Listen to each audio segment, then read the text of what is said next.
I'm fasting in the month of Ramadan, and I have a bad relationship with my mother. This is a big mushkil. The person is here right now, close to breaking his fast right now, close to breaking his fast, inshallah, 1 more hour. And at home, his mother's upset with him, his father's upset with him. Wherever the mother and the father live, they don't get along together. That individual is fasting during the course of the day, and his fast is not accepted because of the drama that exists between him and his parents. Prophet Muhammad mentioned sallallahu alayhi wa sallam, ثَلَاثَةٌ لَا يَقْبَلُ اللَّهُ تَعَالَى مِنْهُمْ صَرْفًا وَلَا عَدْلًا وَبَدَأَ بِمَنْ بَدَأَ بِعَاقٍ وَالِدَيْهِ.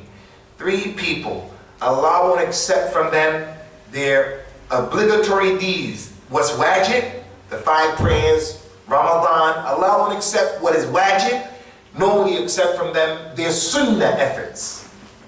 The very first person He mentioned was the one who was disrespectful to his parents. I saw some young brothers come into the masjid just now, just as an example. Those are young brothers. They have mothers and fathers. That guy, Jamie, has mother and a father. Got a mother at least. I got a mother and father. They're not Muslims. May Allah guide them to Islam. If you are an individual that has a bad relationship and a bad standing with your parent, your Ramadan can be destroyed. It's from the actions that will destroy your deeds. A man came and said, Ya Rasulullah, if I say La ilaha illallah, Muhammad Rasulullah, and I pray 5 times a day, and I fast the month of Ramadan, and I give zakat, and I make hajj to Allah's house, what reward would I get? He says, sallallahu alayhi wa sallam, man fa'ala dhalika fahuwa ma'an nabiyyin was-siddiqeen was-shuhada ila yawm walidayhi. Anyone who does those 5 things that you just mentioned, fast the month of Ramadan and other stuff, he will be raised up with the prophets. He will be raised up with the siddiqeen, the people of siddiq, and he will be raised up with the martyrs, shuhada, except if he did those 5 things, but he was disrespectful to his parents. Disrespectful. You know that hadith? The Nabi got on the first minbar, he said, Ameen. Second step, Ameen. Third step, Ameen. Turned around and said, you people know why I said that? They said, why, Ya Rasulullah? He said, I said that because Jibril came to me when I stepped on the first step. He said, Ya Muhammad, may his nose be put in the dirt. The one who he grows up, he sees his mother and his father, or one of them, and he doesn't go to Jannah. Say, Ameen, Ya Muhammad, because your mother and your father is a door to Jannah. He said, Ameen, mother and father. First step. I got on the second step. He said, Ya Muhammad, the one who Ramadan comes and goes, and he doesn't get forgiven. May Allah put his nose in the dirt. He blew his opportunity. Say Ameen. Say Ameen. Got on the third step. The last week said, the one who hears my name and he doesn't say sallallahu alayhi wa sallam. May Allah put his nose in the dirt. Say Ameen. Say Ameen. So you see how the mother and the father in Ramadan are connected. The mother and the father in Ramadan are connected for you young people especially. Don't be a knucklehead. Disrespectful. And you're dealing with your parents like that, and those deeds are destroyed. So what you do? What you do? Okay, I made some mistakes. My mother got me upset. Something like that. My wife got me upset, man, today. She got me upset. You make a mistake. You say something you shouldn't say. We're human beings, okay? The way to wipe that slate clean is, you come to Taraweeh, Ya Abdullah. Come to the community, come to the masjid, come to pray. Salat al-Taraweeh has too many benefits. He says, sallallahu alayhi wa sallam, man qama Ramadan imanan wa ihtisaban ghufira lahu ma taqaddama min dhanbi. Anyone who prays the Taraweeh, prays Salat in Ramadan with iman and seeking the reward, he will be forgiven for his sins. Another prayer, Ikhwani, that is important that you can inculcate in the month of Ramadan and outside of the month of Ramadan, and it's an important prayer to be a part of your life. Mu'in. It's an important prayer to be a part of your life. Because as I mentioned earlier, everyone is in need. Everybody here is in need of something. Not something, of many things, many things. It's what was collected by the Imam al-Bukhari on the authority of Jabir ibn Abdullah radiallahu anhu. And this boy, this man Jabir ibn Abdullah, was from the younger companions, from the 6 or 7 who memorized the most hadith. He was a scholar. He said that the Prophet said, sallallahu alayhi wa sallam, إِذَا هَمَّ أَحَدُكُمْ بِالْأَمْرِ فَلْيَرْكَعْ رَكَعَتَيْنِ من غير الفريضة ثم ليقول اللهم إني أسألك بعلمك واستقدرك بقدرتك اللهم إني أسألك من فضلك. Oh, subhanallah.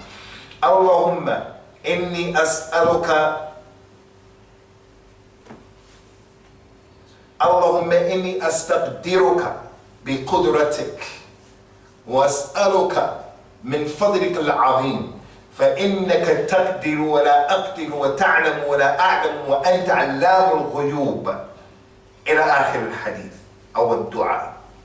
If any of you wants to accomplish something, you need something in your life, you want to buy a car, you want to sell the car, you want to move, you want to take the job, you want to offer the job, you want to purchase this, you want to get married, you want to take the test, the exam, you want to go to that college, that faculty. Any of you, if you want to do something in your life, and you want to be successful at it, then pray 2 rakat that are not wajib. Don't pray the 2 rakat of al-fajr and make this your niyyah. Don't pray it as salat al-jum'ah, salat al-eid. Make it the 2 rakat that are not wajib. And then after you pray these 2 rakat, you make that dua. And that dua is the dua of al-istikhara, salatul istikhara. Al-istikhara, what does it mean? Jamie? Al-istikhara is a prayer that the Muslim makes because he's asking Allah, guide me to what is the best thing for me. That man wants to borrow my money.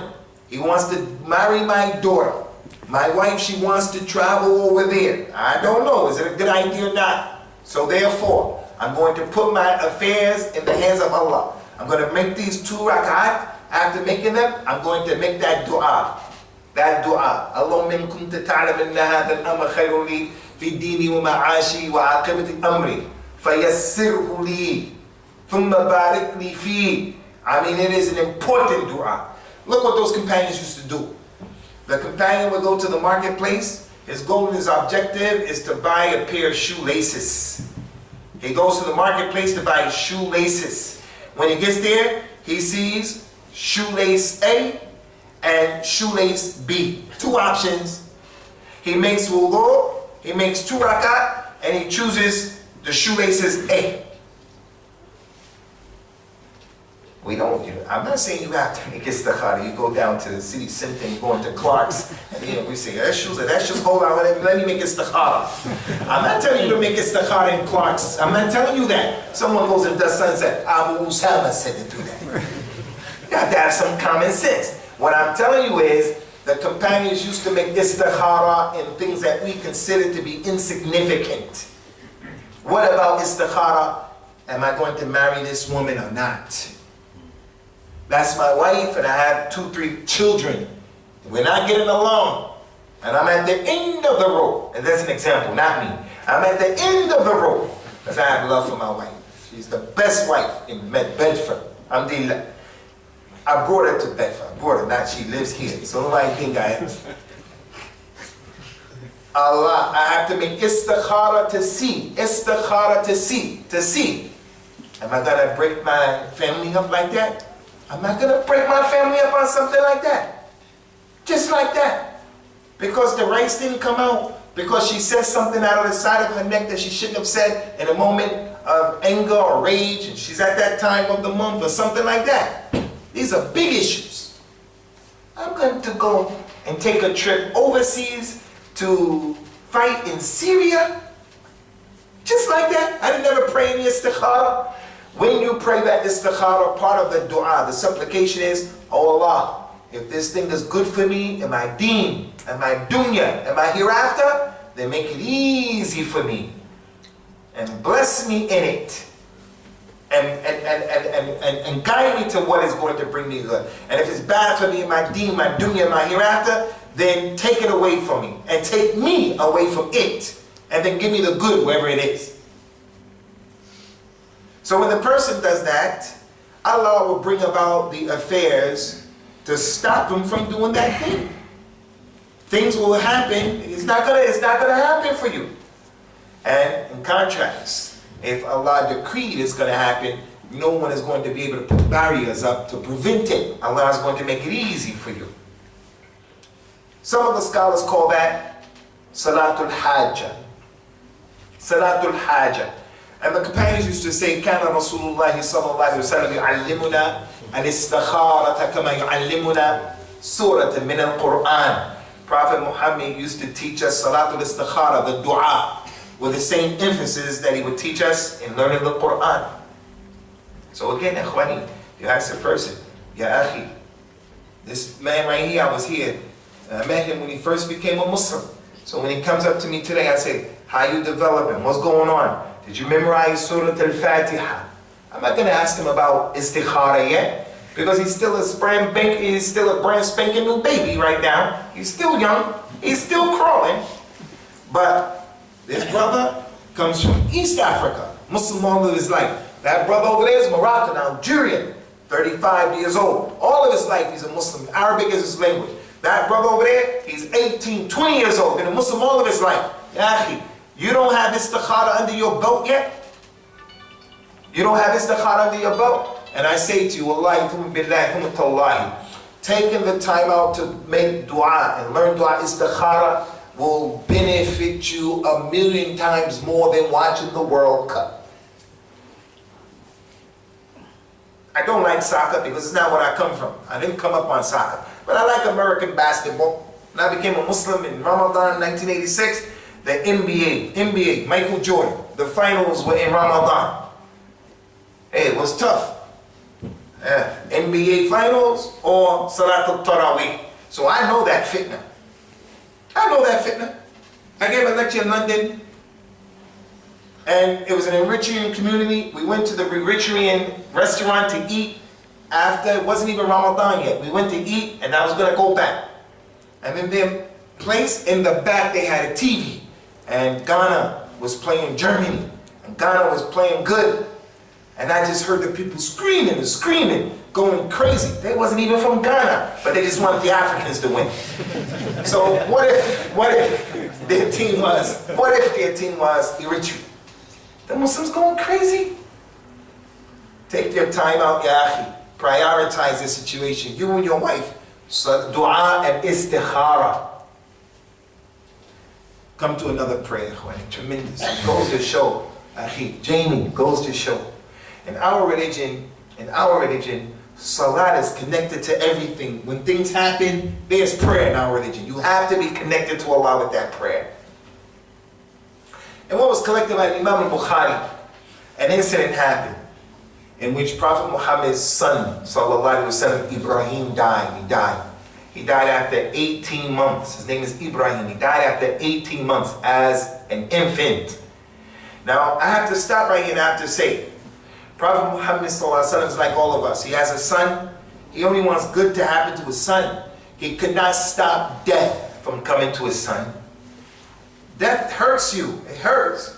He couldn't bring himself any benefit. He couldn't push off of himself harm. Allah said in so many ayat in the Quran, قُلْ لا أملك لنفسي نفعا ولا ضرا إلا أن يشاء الله ولو كنت أعلم الغيب لاستكثرت من الخير وما مسني السوء.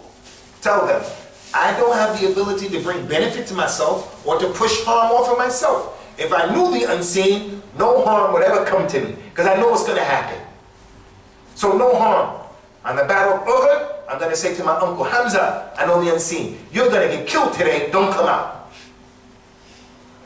So the Prophet's son died and he didn't have the ability to stop the death. Prophet Muhammad in the battle of Uhud, when they were fighting, the kuffar hit him in his head, bust his head open. They hit him in his mouth, knocked his tooth out. He became angry. He said, كيف يفلح قوم شجوا رأس نبيهم وكسروا رباعيته. How can a people ever be forgiven, be successful, who bust their prophet's head and broke his tooth? He was angry. How you will never be successful doing that to me. He couldn't stop himself. He couldn't stop them from busting his head open.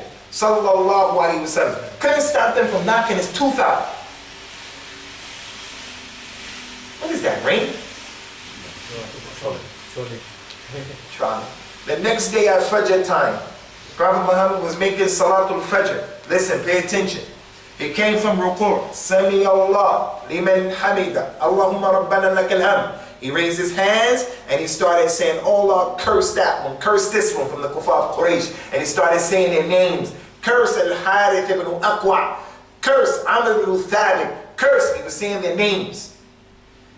Allah Ta'ala after the Salat revealed an ayat of the Quran. لَيْسَ لَكَ مِنَ الْأَمْرِ الشَّيْء أَوْ يَتُوبَ عَلَيْهِمْ أَوْ يُعَذِّبَهُم. Ya Muhammad, you don't have anything to do with the decree of Allah. You have nothing to do with whether Allah will forgive them or will Allah punish them. After that, Allah guided that man Al-Harith ibn Aqwa to Islam. He guided all of those people who were responsible for busting his head, sallallahu alaihi wasallam, to Al-Islam. So what's the point? What's the point? What's the point? His son died, they bust his head, they knocked his tooth out. He didn't have the ability to keep harm off of himself or to bring good. So why would someone make dua to him? Why would someone ask him, Ya Rasulullah, give me this, give me that? No one has the ability to bring good to themselves or to push it off. So therefore the Muslim's dua should just be Allah, Allah. That's it. Now don't anyone sit there and think that I'm putting Prophet Muhammad down. As a human being, he is complete, kamil, as a human being. But he doesn't deserve to be worshipped. He doesn't deserve for you to make dua to him. His son died after 18 months. When his son died, in the middle of the day, the sun was there and the moon came between the sun and the earth. So I want to ask you guys, you young brothers, when the moon comes between the sun and the earth, what do they call that? An eclipse. An eclipse. Because the moon is blocking the sun. So the earth where they were became dark. So the people said, whoa, whoa. It's dark. It's a miracle. It happened because Ibrahim died. That's what they said. That's what they felt. And if you've ever experienced an eclipse, it's something that makes you feel like that from the fitrah. So they said it died because of Ibrahim's death. Now, Ikhwani, Prophet Muhammad sallallahu alaihi wasallam could have easily taken advantage of the community. He could have said, yes, yes, it's because of my son. Give me some money. Yes, yes, it's because of my son. He could have taken it like the imams today. If your imam is an individual, you go to him and you say, I'm suffering from anxiety. I have panic attacks. When I read the Quran, something comes over me. And then he says, yeah, you have the evil eye. Yeah, you have magic. Oh, give me 500 pounds and I'll give you this, I'll give you that. You have to get away from that person. What are you talking about? The Prophet wasn't like that. He didn't take advantage of the people like that. And that's because he gave dawah to Allah. He didn't give dawah to himself. He didn't give dawah to the masjid, to these four walls, to his Islamic group, his jama'ah. Your dawah shouldn't be to your jama'ah. Your dawah should be for Allah, to Allah. So that's why when someone doesn't accept what you're telling them, Jamie, if you're calling your people and your friends to Islam and they don't accept it, don't get nasty and belligerent and upset. You know who gets like that? People get like that who are giving dawah to themselves. They're calling to themselves. So the person didn't accept it from you, so you get upset. Prophet Muhammad used to be sad when the people didn't accept from him. As for them hitting him in his head, this is a sign of indication you people are nasty. I'm here giving you life. I'm the prophet and you're trying to kill me? He never gave dawah to himself. So anyway, he came out. He said to the people, Inna shamsa wal qamar ayatani min ayati Allahi. لا ينكسفان لموت أحد ولا لحياته عندما يخوف الله بهما عباده فإذا رأيتم ذلك فصلوا وادعوا حتى ينكشف ما بكم. The sun and the moon are two ayat from the many ayat, from the many signs of Allah. They do not eclipse for the death of anyone or for the birth of anyone. But there are two signs that Allah uses to make his slaves afraid. You see this happening? It's going to happen Yawm al-Qiyamah. You see this happening, this eclipse, this big phenomenon? Sun, moon, earth, darkness. You see this? None of you can push it back. None of you can delay it. This is a big fish to fry. As for the small argument and misunderstanding you have with your brother, with your sister, with your wife, them is small fish. Don't make it that big. You gotta divorce her, make it that big, tell your mother you hate her. It's small fish. This is a big fish to fry. Allah uses that to make the people afraid. He says, so if you see that, if it happens, then make salat. Make salat and make dua. Ask Allah for forgiveness until it goes away. It's a prayer in the life of the Muslim. Not the 5 prayers, put them on the side. He's going to pray many times. His son Ibrahim died. When someone dies, we make a salah. What's that prayer called?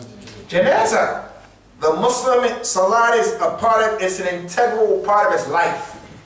La tanfakku anhu. For that Muslim lady who's struggling, praying Salatul Fajr. She's struggling because she works, she's new Muslim. She's trying to pray. Sometimes she can, when she's with the people she can, with her husband she can, when she's by herself. Hey, this salat is a part of the identity and the DNA of the Muslim. For your information, FYI, when Ibrahim died, Prophet Muhammad sallallahu alaihi wasallam did not pray janazah over him. When his son Ibrahim died, as an 18-month-old infant, radiallahu anhu, Prophet Muhammad did not pray the janazah over Ibrahim, which is a proof. If a child, an infant dies, you don't have to pray the janazah over him. Just clean him up, put the shroud on him and bury him. If you want to, you can, but you don't have to. You don't have to. So sometimes a lady is in the hospital, she loses a baby after 12 weeks, 13 weeks, 14 weeks, 2 months, 3 months, 4 months. What should we do? If you can get possession of that fetus, that baby, if you can get it easily and you can bury it easily, then you should get it and bury it. But you don't have to make janazah. But let's say you don't have the money. Let's say it's really difficult. Let's say whatever. Then you can let them keep it. But let that be the last alternative. You can let them keep it because they're going to burn it. They're going to burn it. So if it's not 120 days yet, the spirit of life has not been breathed into it. But even if it's less than 120, still, in respect for the spectacle of death, in respect that this came from that lady, it was forming, it was about to be something. You get it, you just bury it. But you don't have to go and spend more money by securing the facilities of a masjid and this and that for the janazah. As for people who are old, balig, people who are old, mature, then you have to bury them and you have to make salat over them. And that salat is fard kifaya. If some people pray on them, then khalas, no responsibility. If no one prays on them, then we all are sinning. Okay? The last issue that I want to mention here today, Khwani, concerning this issue of getting the most out of Ramadan. A lot of other things can be said about these different prayers, but I just want to mention another thing, and that is the importance of feeding people in this month. You want to get the most out of Ramadan, then you should feed people. Concerning this prayer, the very first thing that Allah will look into and question you about, Yawm al-Qiyamah, will be your prayer. And He will say to the Malaika, and He already knows the answer, see if my slave completed his prayer. If he completed it, it will be written down complete. And if he didn't complete it, it will be written down as being deficient.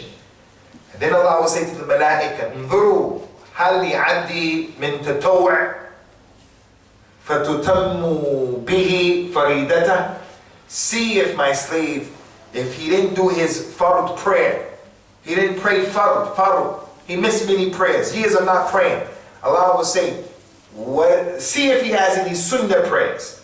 2 rakat of greeting the masjid, salat al-tarawih, 2 rakats of wudu, tawbah, al-hajjah.